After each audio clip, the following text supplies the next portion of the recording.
La educación es el derecho fundamental reconocido a todos los ciudadanos, que incluye como mínimo el derecho de acceso a una enseñanza básica gratuita. Para todos los mexicanos, este derecho está sentado en el artículo 3 constitucional. Mi nombre es Fabiola. Y Luis Nájera. Y esto es Dilo sin miedo. Y el día de hoy vamos a hablar, la verdad, de un tema bastante escabroso los últimos 6 meses, pero en realidad, pues la realidad de México es que ha sido escabroso durante mucho tiempo. Pobre México, sí. Que es la educación. ¿Qué nos cuentas sobre la educación, Luis? Bueno, me gustaría abordar este tema con una historia que me conmovió mucho. La semana pasada estuvimos visitando algunas casas de familias de situaciones precarias, en donde un caso me llamó particularmente la atención. Era una familia de 2 abuelitos que tenían a sus 2 nietas conviviendo con ellos. Como la historia de todos los días, ¿no? Es correcto. Es que es el problema de ahorita de la pandemia, o sea, los chicos no pueden ir a la escuela y pues ¿quiénes se hacen cargo de ellos? Pues los abuelos, porque los papás pues de alguna manera tienen que llevar el pan a la mesa. De hecho, los papás estaban trabajando en otro municipio y comentaban que por el tema de la pandemia pues ya era difícil que ellos vinieran a estarlos visitando de manera continua. Entonces, me llamó mucho la atención que nos mencionaban que, para los que no sepan, el gobierno estatal estuvo entregando librillos con el tema de esto de la pandemia para tratar de fortalecer un poquito más la educación para niños de educación básica, y apenas estaban preguntándose estos adultos sobre qué había pasado con esos libros, porque ellos jamás habían tenido acceso a ellos, jamás habían recibido tareas por parte de los maestros. Es decir, han sido 3 meses, casi 4 meses en donde los niños estuvieron básicamente en el limbo. No saben nada, no saben qué sigue, qué va a pasar, la escuela les va a validar el periodo escolar o van a regresar al año pasado, al periodo pasado escolar. No saben absolutamente nada. Y así como hay este caso, hay muchísimos otros. Es que sabes que el principal problema que no se nota es el siguiente. Mucha gente está preocupada por si se te van a validar el año, el semestre, por ejemplo, los universitarios. Pero en realidad el verdadero problema no es si te lo validan o no te lo validan. O sea, últimamente esa es una calificación.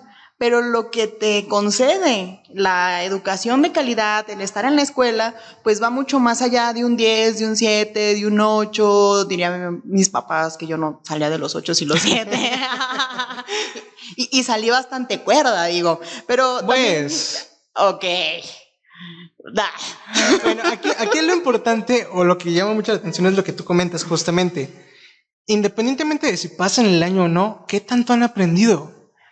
Y es que es eso, o sea, porque la escuela no solamente te enseña bases de matemáticas, de español, de historia, o sea, te enseña también bases psicosociales, te enseña inteligencia emocional, o sea, es decir, se supone que los programas educativos están diseñados de manera tan integral. Bueno, se supone.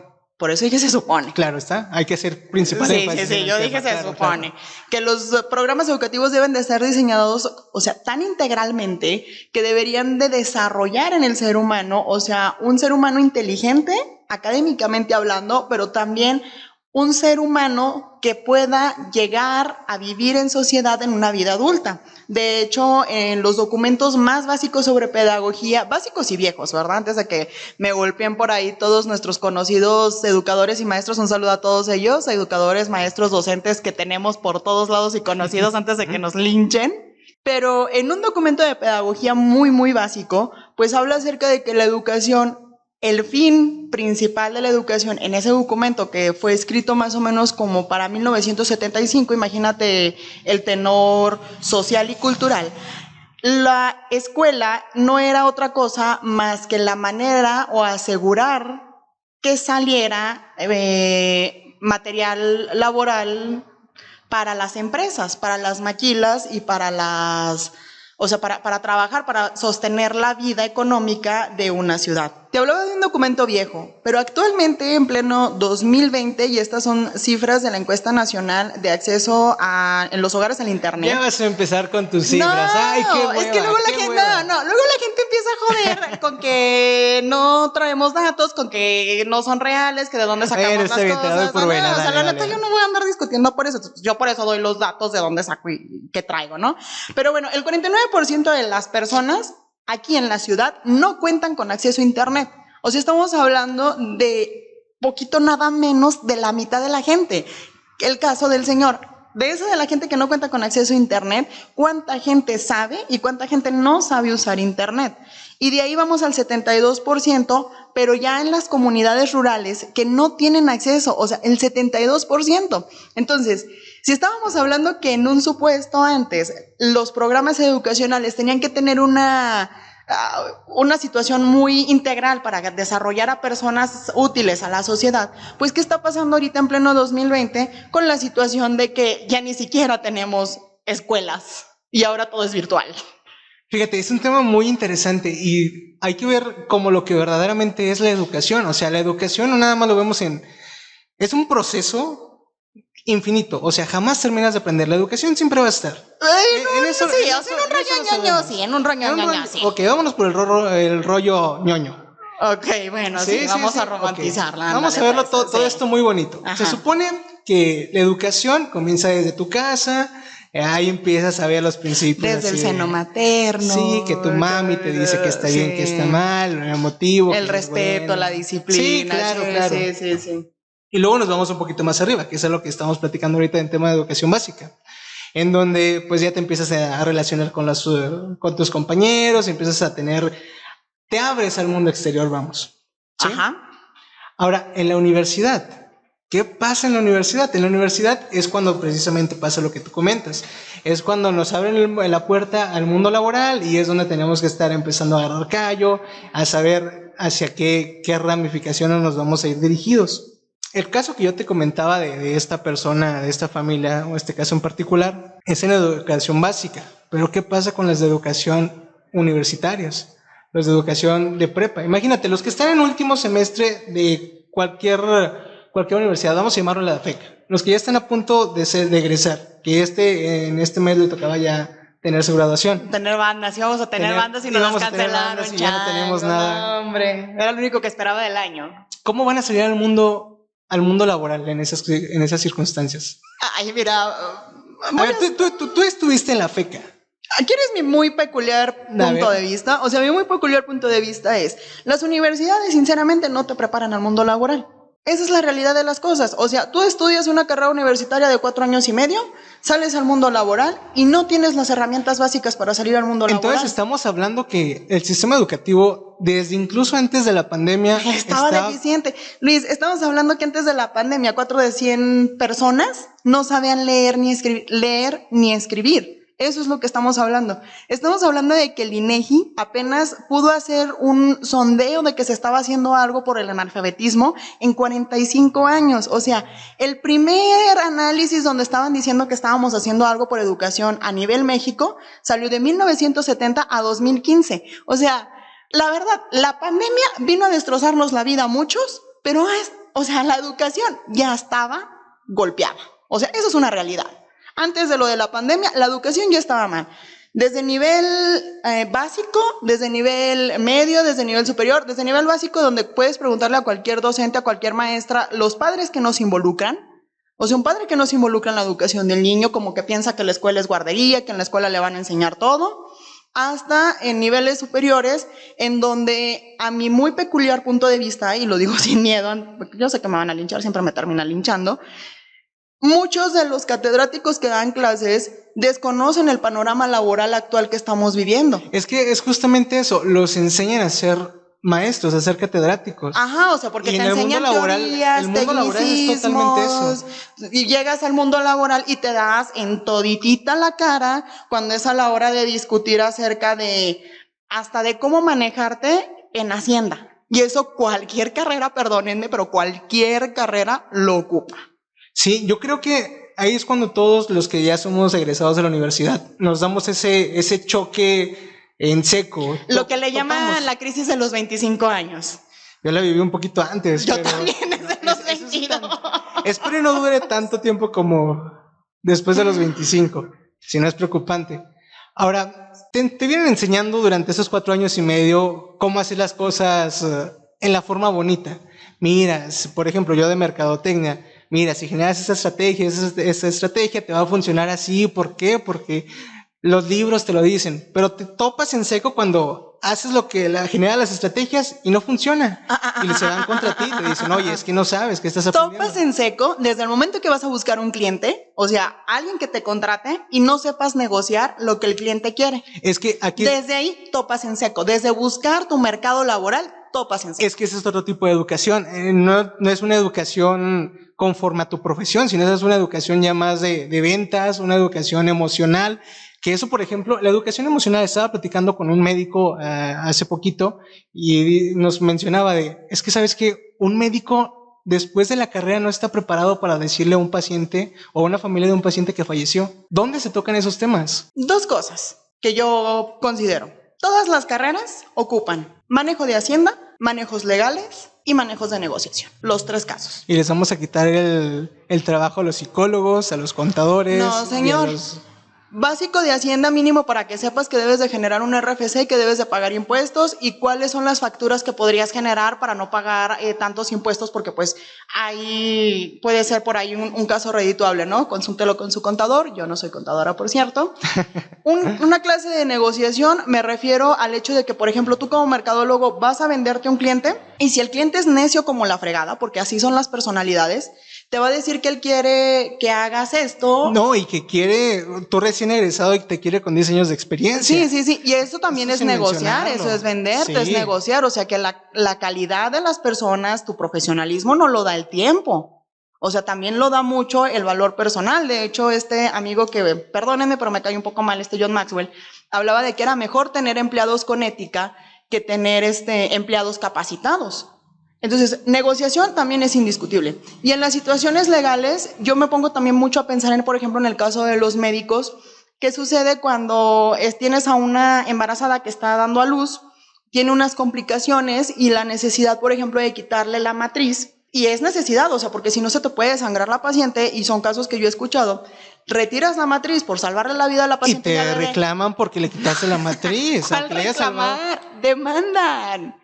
O sea, demandan. Te demandan por salvarles la vida. Sí. Suena ilógico, pero pasa. México mágico. O sea, no están ahorita los casos de COVID con los médicos de que les lanzan hasta de lo que no, que los repelen porque no los vayan a contagiar. Ah, sí, claro. Y luego no hace mucho fue esta polémica donde les iban a quitar el líquido de las rodillas.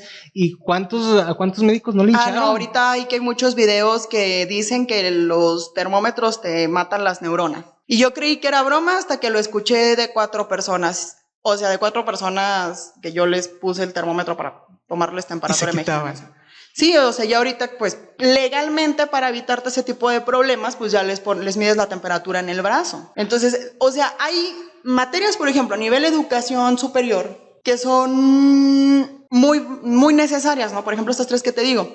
Pero luego también hay algo muy interesante y yo creo que eso nos pueden confirmar y de hecho pues pueden opinar por ahí en nuestras páginas, en nuestras redes de Facebook y en YouTube.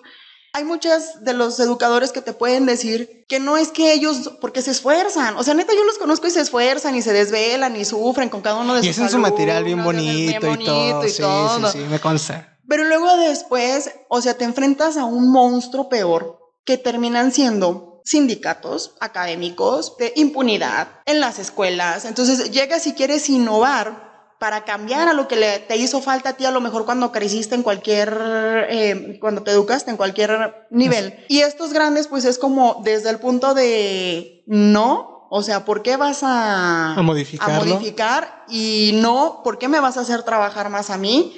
Y no, o sea, da lo justo y necesario, tú cumples con ir a dar clases. De hecho, en este fin de semana estaba viendo una película, Escritores de la Libertad, que a la maestra pobre consiguió como 3 trabajos para comprarles libros a los muchachos, literal, porque en la escuela decían que no les podía dar libros. No, y eso pasa. Sí, o sea. Hay docentes muy comprometidas con la educación que se ven en la necesidad de no poder hacer nada, porque como tú lo comentas, el sistema te atrapa, el sistema te quiere y el sistema, por eso te digo, o sea, el problema de la educación no ha sido, porque luego todo el mundo dice, no, pues es que la educación se vio mermada después de lo del coronavirus y ha sido como la peor etapa de la educación y no sé qué, no. Ya existía. Ya existía. No se visibilizaba. Y es que espérate, ahorita estamos comentando todo esto, Y si de por sí estaba mal, comentando con unas docentes que tenían vínculos en poblados, en rancherías, decían, es que a nosotros nos es imposible acceder muchas veces a estos poblados porque la misma población no nos deja entrar. Y para llevarles tarea a los niños, no nos dejan. Y es dejar a los niños en el limbo, como lo comentaba hace un momento, porque no se les genera tarea, no se les entrega ejercicios.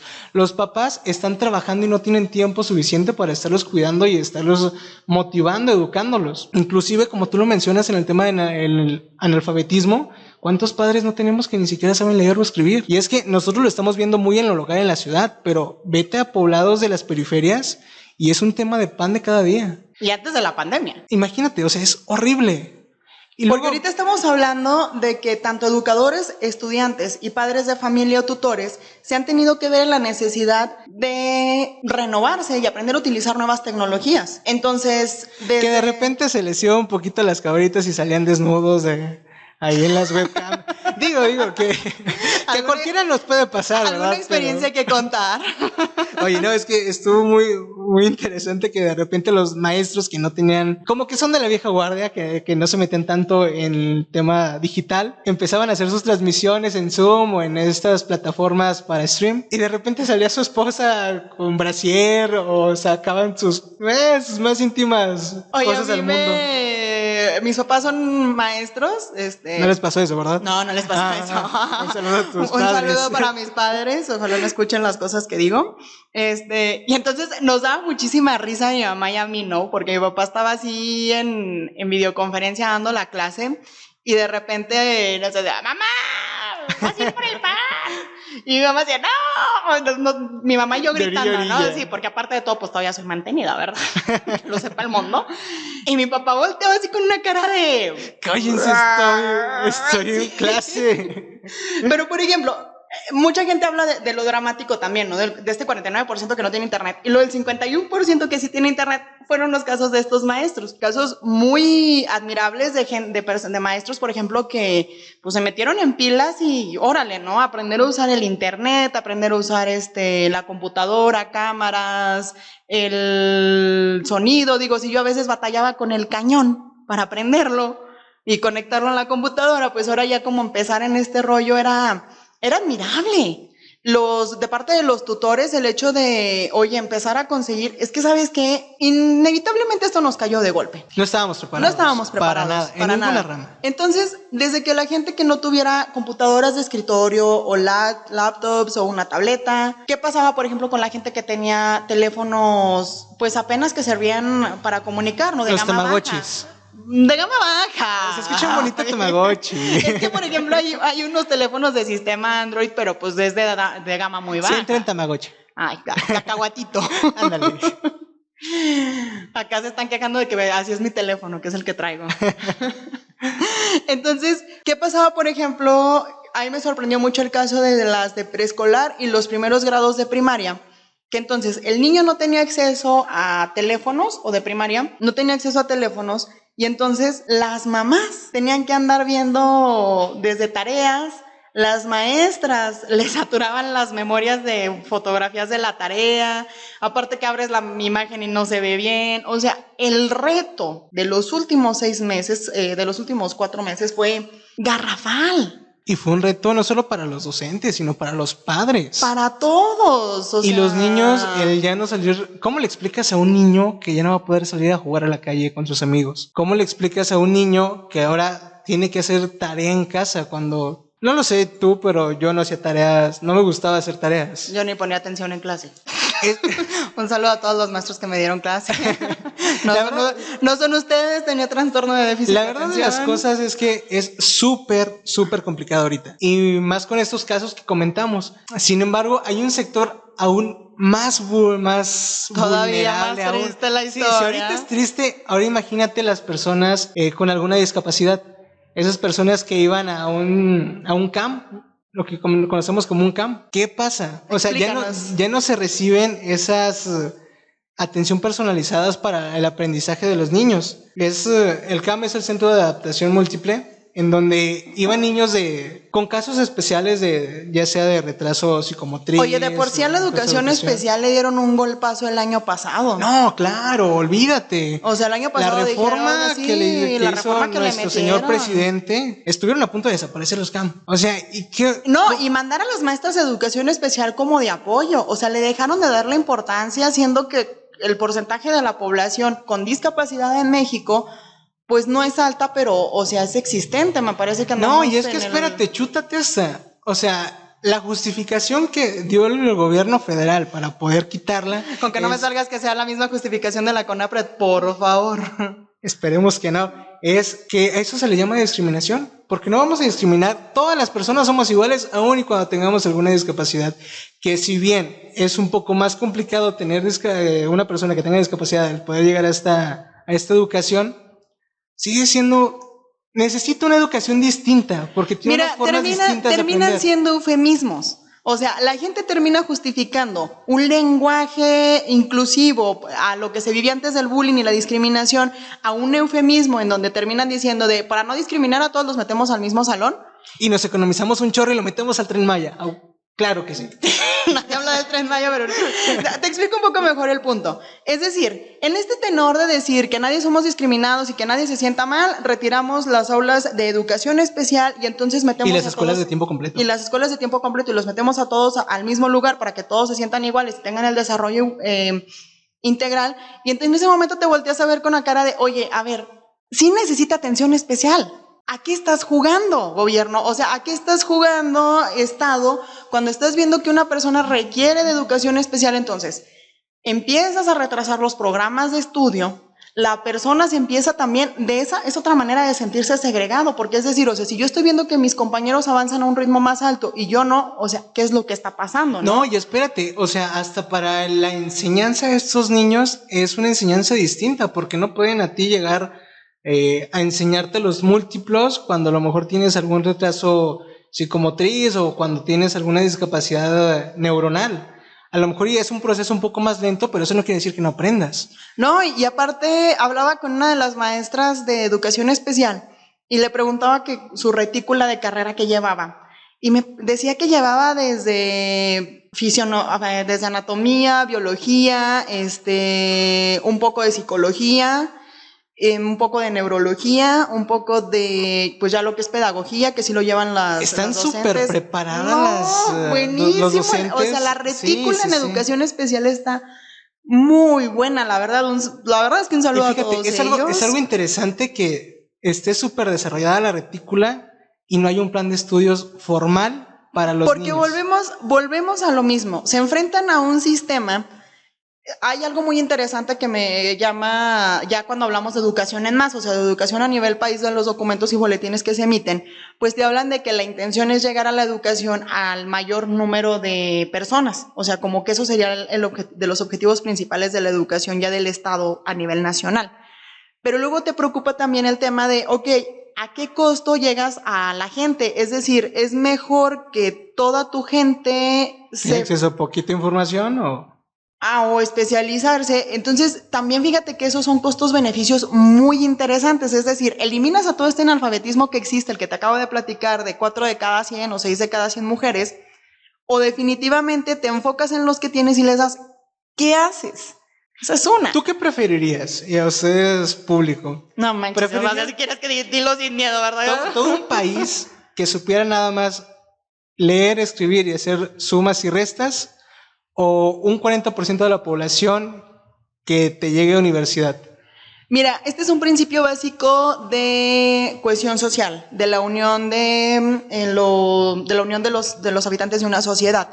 Si tienes el 40% del país que sepa leer y escribir, bueno, que tenga buena educación, acceso a educaciones de calidad y que pueda, no sé, saber más, no tener más herramientas como tú dices, se supone que estás preparando por los planes de estudio a gente apta, capaz y socialmente responsable, porque es parte del desarrollo de los programas integrales.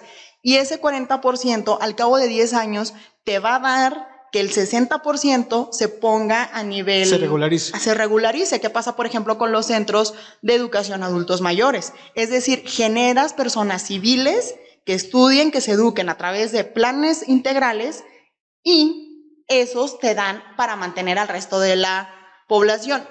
No eres el papá que vas con todos los hijos, sino los hijos más grandes ayudan a los más pequeños y es integral. Aunque también no hay que echarle toda la culpa al sistema educativo ni al gobierno, porque realmente también eso tiene que ver un poco con la educación o la formación, la cultura que nosotros tengamos, porque hay también muchos otros casos que ni siquiera le echan ganas para el estudio, o sea, que tienen todos los medios, que tienen todas las probabilidades y todas las opciones de estudio, y lo desperdician, no Pues, entran a clase. La verdad es que en tema de educación podemos hablar desde los temas en particular acerca de yo como persona, cómo estoy en mis niveles de responsabilidad, hasta niveles sociales como por ejemplo los niveles de educación estilo japonés que manejan el modelo de la triple hélice, o sea, sociedad civil, que es los que estudian y los tutores padres, gobierno es la segunda hélice, Estado, y la tercera hélice es los empresarios. Entonces,